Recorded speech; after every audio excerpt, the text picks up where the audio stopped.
자, 우리는 지금 새벽마다 갈라디아서의 말씀을 함께 나누고 있습니다.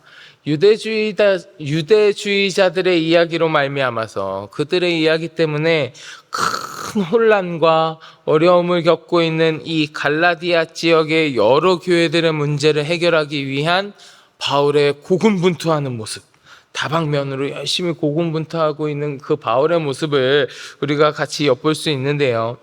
지금 이 갈라디아 지방의 교회에서 유대주의자들이 만든 문제의 핵심 키워드는 뭐냐 하면 할례예요. 할례.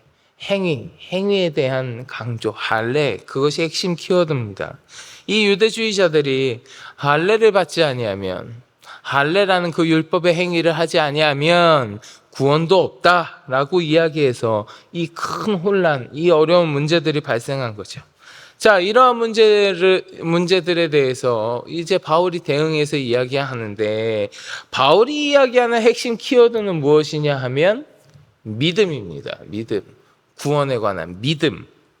유대주의자들이 할례를 받지 않으면 구원이 없다라는 이야기를 하지만 이들이 이야기하는 할례는 그저 행위일 뿐이거든요. 이들의 할례는 행위일 뿐이라고요. 그러니까 이 율법주의자들은 율법의 행위를 통하여서 구원을 이룬다 이렇게 이야기하는 건데, 바울이요, 아니다. 구원은 율법의 행위가 아니라 예수 그리스도의 보혈의 공로를 믿는 믿음으로만 구원받을 수 있는 것이다 라고 이야기하고 있는 거예요. 바울이 이야기하는 복음의 핵심은 믿음이에요. 믿음.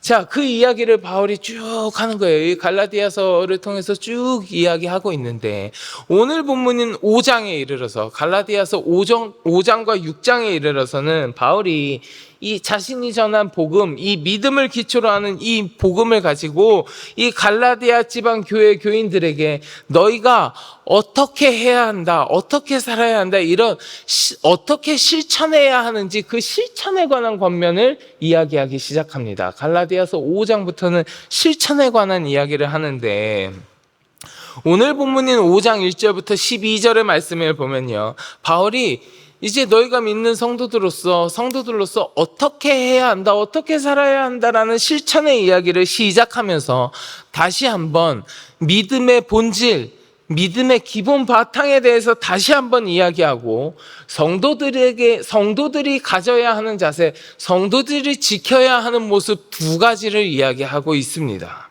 우리 이 내용을 같이 나누어 보면서 오늘날 지금 이 시대를 살아가고 있는 우리의 모습, 나의 믿음의 모습은 어떤 모습인지 좀 다시금 되돌아보고, 내가 성도로서 어떠한 것들을, 어떤 모습을 갖고 살아가야 하는지도 함께 나누고 기억하는 시간이 되었으면 좋겠습니다. 여러분, 우리 오늘 본문 말씀 6절 우리가 한번 다시 봉독해 볼까요? 6절 말씀 같이 봉독합니다. 그리스도 예수 안에서는 할례나 무할례나 효력이 없으되 사랑으로서 역사하는 믿음뿐이니라. 아멘. 바울은요, 그리스도 안에서, 예수 그리스도 안에서 할례나 무할례, 이런 행위가 중요한 것이 아니다. 행위가 중요한 것이 아니라 믿음이 중요하다. 믿음이 중요하다. 그런데 이 믿음은 사랑을 그 기본으로 가지고 있다라는 믿음의 기본, 본질에 대해서 이야기해주고 있는 겁니다. 우리가 믿는다, 이렇게 이야기하는데, 여러분, 무엇을 믿는 것입니까? 우리가 믿음이라고 이야기할 때 무엇을 믿는 거예요? 그 근본 자체가 하나님이신 예수 그리스도, 이 예수 그리스도께서 이 세상에 성육신하여서 오시고, 인간의 몸을 입으시고 이 땅에 오시고, 우리 죄인된 우리들을 위하여 당신의 생명을 내어주신 그 고귀한 사랑, 그 엄청난 사랑이 밑바탕되어 있는 복음의 이야기, 그 사랑을 몸소 보여주신 우리 예수 그리스도를 우리가 믿는 거 아니겠어요? 우리가 믿는다고 이야기할 때 우리의 믿음은 그 예수 그리스도를 믿는 거잖아요. 그러니까 우리의 믿음은 우리를 향하신, 나를 향하신 우리 주님의 사랑의 모습이 그 기초에 깔려 있는 거예요. 그 기초에 깔려 있다고요. 우리가 구원을 얻게 된 거예요. 믿음을 통하여 구원을 얻게 되는 것은 우리를 향하신 우리 하나님의 말할 수 없는 사랑과 은총의 결과잖아요. 내가 행위를 통하여 뭔가 열심을 내가지고 내가 어떤 것들을 잘 해갖고 그 구원을 내가 획득한 게 아니란 말이에요. 나를 향하신 하나님의 엄청난 사랑과 은총의 결과로 내가 그것을 믿기만 하였는데도 구원을 얻게 된 거잖아요.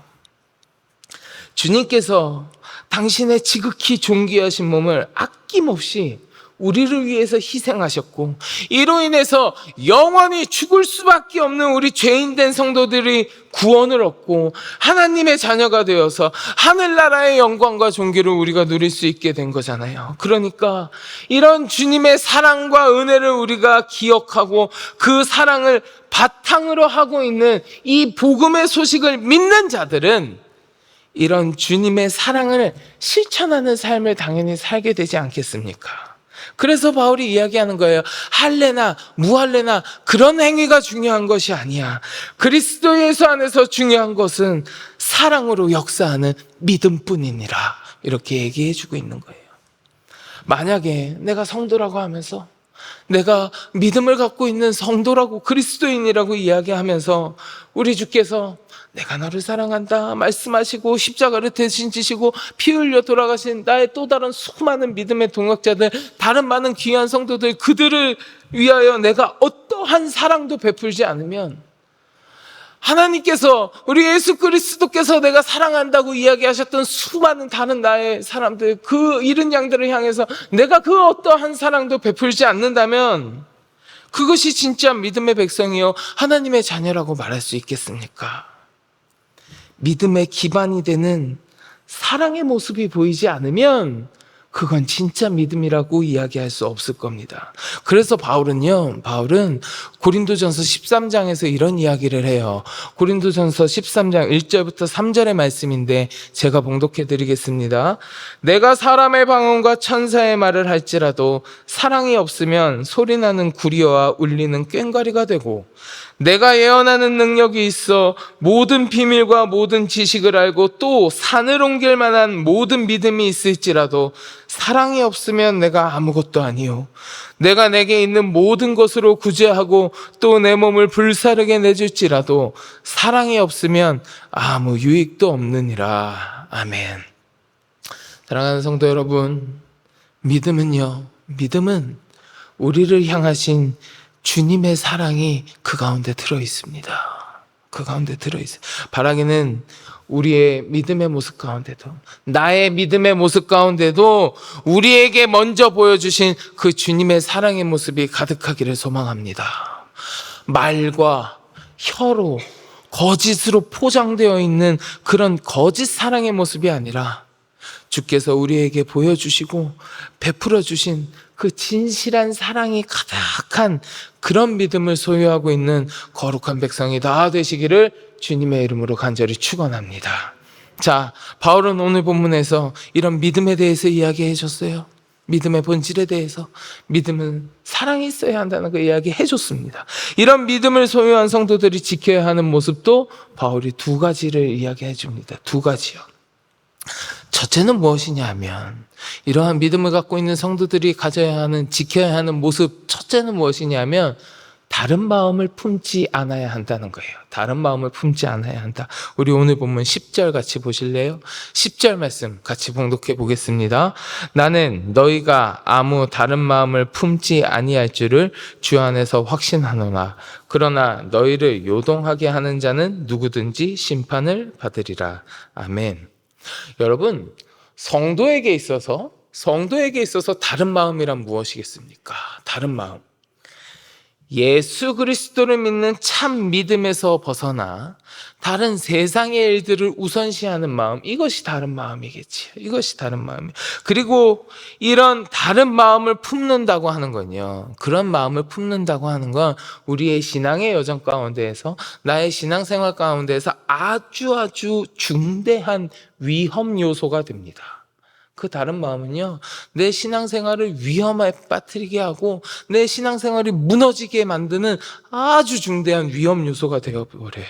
지금 갈라디아 교인들이요, 이 갈라디아 교인들이 그런 다른 마음 때문에 예수 그리스도가 아니라 세상적인 것들, 다른 거짓된 교훈들, 이러한 것들이 그들 가운데 들어왔겠고, 그런 것들을 더 우선시하고 그런 것들에 귀를 기울였기 때문에 이 사람들이 엄청난 시련과 혼란을 겪고 있는 것 아니겠어요?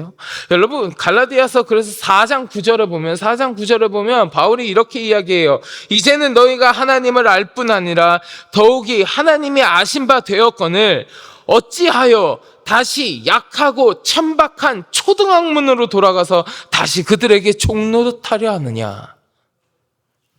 지금 갈라디아 지방교회의 성도들이요, 예수 그리스도보다 우리 주께서 주시는 그 복음의 이야기, 그것이 아니라 세상의 초등학문을 더 우선시하고 세상에서 이야기하는 것들을 더 우선시하고 그 율법을 더 우선시하려고 하고 있고, 그리스도가 아닌 우상숭배하는 사상을 더 우선시하여서, 그래서 결국은 이런 위험한 상태에 놓이게 된 거예요. 그들의 신앙생활에 위험이 왜 닥쳤냐 하면 예수 그리스도가 아니라 다른 마음을 품었기 때문에 그런 거예요. 우리도 마찬가지입니다. 여러분, 우리도 마찬가지예요. 우리의 심령이 예수 그리스도를 향한 마음보다 우리 주님을 향한 믿음이 아니라 세상이래요. 예수 그리스도가 아닌 다른 것에 내가 집착하게 될 때에 우리의 신앙은요, 위험을 맞이하게 되고 위험이 찾아올 수밖에 없게 됩니다. 성경에서도 이런 일들이 얼마나 많이 있는데요, 성경에도 이런 사례들이 많이 있습니다. 예수님의 그 12제자, 예수님의 제자라고 했던 그 12명 중에 한 명이었던 가룟 유다요, 그 마음속에 물질에 대한 생각을 품었더니 그 욕망이 더 크니까 예수님을 배신하고 믿음을 저버리게 되잖아요. 그의 신앙이 무너지는 거예요. 아나니아와 삽비라 부부, 주님의 사도를 속이고 다른 것들을 우선시하니까 죽임을 당하는 일이 있잖아요. 발람이라고 하는 선지자, 물질에 대한 욕심이 가득하니까 그가 어떤 짓을 벌입니까? 출애굽한 하나님의 백성들을 저주하지요. 주를 향한 믿음이 아니라 세상 것들이 내 마음을 지배하게 되면 내 신앙은 위험에 빠지게 돼 있습니다. 무너지게 돼 있어요. 누구든지 그 마음이 하나님을 향한 믿음과 그 거룩한 뜻으로 향해 있지 않다면 쉽게 믿음을 저버리게 되고 불의를 쫓다가 결국에는 불행한 결과를 맞이하고 말 것이에요.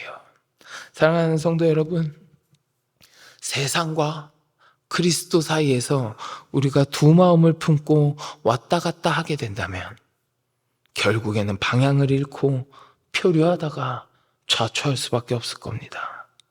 참된 믿음의 백성은 다른 마음을 품지 말아야 하는 거예요. 우리 예수 그리스도를 향한 우리의 마음, 나의 참 믿음을 굳건히 지킴으로 말미암아 주 안에서 믿음의 닻을 견고히 내리는 거룩한 주의 백성들이 다 되시기를 주의 이름으로 간절히 축원합니다. 자, 두 번째로 믿음을 소유한 성도들이 지켜야 하는 모습은 뭐냐 하면 믿음을 회방하는 자들을 단절하는 모습이 필요하다는 거예요. 믿음을 회방하는 자들을 단절하라. 자, 우리 오늘 본문 12절 같이 보실까요? 12절 말씀 같이 봉독하겠습니다. 너희를 어지럽게 하는 자들은 스스로 베어버리기를 원하노라. 아멘. 자, 이 말은 거짓 진리를 이야기하는 자들이, 거짓 교훈을 이야기하는 자들이 하나님의 그 거룩한 교회 안에서 완전하게 제거되기를 간구하는 바울의 소망이 함축되어 있는 말이에요. 우리 성도들이 복음의 진리를 사수하고 하나님의 교회를 성결케 하기 위해서 거짓된 진리들, 거짓 교훈들, 저 이단과의 관계를 철저하게 단절해야만 한다는 것을 바울이 이야기하고 있는 겁니다. 그때 당시에는 아직 성경이 지금처럼 전부 확립되지 않았을 때잖아요. 아직 전부 확립되지도 않았을 뿐더러 아직 교회가 여러 가지 믿음의 체계가 아직 완전히 잡혀있지 않았기 때문에 도처에서 난무하는 그 거짓된 세력들이요, 그 거짓된 교훈들이 이제 막 복음을 듣기 시작한 교회들에게 큰 혼란을 야기하는 경우가 허다했다는 거예요. 너무 많았다는 거예요. 우리가 지금 함께 보고 있는 이 갈라디아서, 이 갈라디아 지방의 교회들, 이 교회들이 대표적으로 그랬단 말이죠. 이 거짓 교원들 때문에 얼마나 고생하고 큰 혼란을 겪었는지. 그래서 바울은요, 이들과의 관계를 단절하라고 교훈하고 있는 거예요. 단절하라고. 가끔 보면요, 가끔 오랜 시간 신앙생활 하신 분들 중에, 정말 신앙의 연륜이 깊으신 분들 중에 이단들과 우리가 싸워야 하고 그들과 싸워서 이겨야 한다, 그리고 그들을 변화시켜야 한다, 이렇게 말씀하시는 분들이 있습니다. 물론 그럴 만한, 그들과 싸워서 이기고 그들을 정말 복음으로 다 변화시킬 만한 탁월한 능력이 있으신 분도 계시기는 하겠지만, 저는 오늘날을 살아가고 있는 우리 모든 성도분들에게 바울의 이야기처럼 이단이나 거짓 세력들과의 논쟁과 상대보다는 단호하게 끊어내시기를 권면합니다. 왜냐하면 우리가 그들의 교리를 모르기 때문에 그래요. 우리가 그들의 이야기를 모르기 때문에. 자, 옛말에요, 적을 알고 나를 알면 백전백승이다, 이런 이야기가 있죠. 그들은요, 교회가 어떤지 알아요. 이단에 빠진 사람들 중에 굉장히 많은 사람들이 원래는 교인이었어요. 교회를 잘 다니고 성경에서 무슨 이야기를 하는지 오랜 믿음 생활을 하다가 빠진 사람들이 많아요. 그래서 그들은 교회가 무슨 이야기를 하는지, 성경이 어떤 이야기를 하는지도 압니다. 그리고 그것을 어떻게 교묘하게 틀었고 자신들의 마음대로 해석하고 있는지 자기들의 교리도 압니다. 그들은 우리가 어떤지, 자기들이 무슨 얘기를 하는지도 다 알아요. 그런데 우리들은요, 우리가 이야기하는 복음의 이야기, 예수 그리스도, 성경의 말씀들, 그거는 우리가 잘 알지 모르지만 저들이 이야기하는 교리가 무슨 이야기인지는 잘 몰라요. 그렇기 때문에 저 사람들과 계속해서 논쟁하고 그들을 변화시키려고 하는 것들은 결국에는 허탄한 변론만을 이야기할 뿐 우리의 신앙에 아무런 소득이 없는 경우가 대부분입니다. 거의 대다수입니다. 그래서 요한 2서 1장에 보면 요한은 이렇게까지 이야기합니다. 뭐라고 하냐면, 누구든지 이 교훈을 가지지 않고 너희에게 나아가거든 그를 집에 들이지도 말고 인사도 하지 말라, 이렇게 이야기해요. 바라기는 우리 모든 성도 여러분, 우리들에게 거짓 교훈을 이야기하는 자들, 그 이단들과의 모든 관계를 단호하게 끊어버리시기를 권면합니다. 단호하게 끊어버림으로 우리의 믿음을 거짓으로 미혹하고 시험하려고 하는 저 거짓된 세력들이 나의 믿음 안에 틈타지 않도록 나의 믿음을 잘 지켜나가는 여러분들이 되시기를 주의 이름으로 간절히 축원합니다. 자, 오늘 우리는 본문 말씀을 통해서 믿음의 기반, 믿음의 그 본질, 그 믿음을 가지고 있는 성도들이 지켜야 하는 모습, 이런 것에 대해서 함께 나누었습니다. 믿음에는 우리를 향하신 주님의 사랑이 그 밑바탕에 깔려 있어요. 그렇기에 우리의 믿음은 우리 주님의 사랑이 가득한 모습을 드러내야 합니다. 그런 모습이어야 합니다. 또한 그 믿음을 가진 성도로서 내가 이 땅을 살아가면서 예수 그리스도가 아닌 다른 세상의 것을 우선시하는 다른 마음을 품지 않도록 해야 하고, 또 나의 이 믿음을 잘 지켜내기 위하여 우리를 미혹하고 시험하는 거짓 교훈들을 단호히 끊어내야 한다. 이것을 우리가 같이 나누었습니다. 이 자리에 함께 하시는 모든 성도 여러분, 오늘 본문을 통하여 나는 이 이야기들을 우리가 잘 기억하고 우리의 삶 속에 잘 적용함으로 말미암아 여러분들의 믿음이 흔들리지 아니하고 굳건하여서 우리 주님의 사랑을 드러내며 우리 주께서 기뻐하시는 거룩한 백성의 삶이 되시기를, 그런 모습을 갖춘 믿음의 백성들이 다 되시기를 주의 이름으로 간절히 축원합니다. 자, 우리 같이 기도하겠습니다. 하나님, 우리의 믿음이 어떤 모습이어야 할지 우리가 다시금 되돌아보았습니다. 또 성도로서 우리가 세상을 살아가며 어떤 모습을 갖고서 살아가야 하는지 오늘 본문의 말씀을 통하여서 우리가 같이 나누었습니다. 하나님, 이 모든 말씀들을 우리가 잘 기억하게 하시고 그대로 살아냄으로 말미암아 아버지 하나님께서 기뻐하시는 거룩한 믿음의 백성의 삶이 나의 삶이 될 수 있도록 주님 인도하여 주시옵소서. 함께 기도하시고 마음속에 가지고 계신 간절한 믿음의 소원들을 놓고 주님 앞에 함께 기도하도록 하겠습니다. 우리 주여 삼창하고 같이 기도합니다. 주여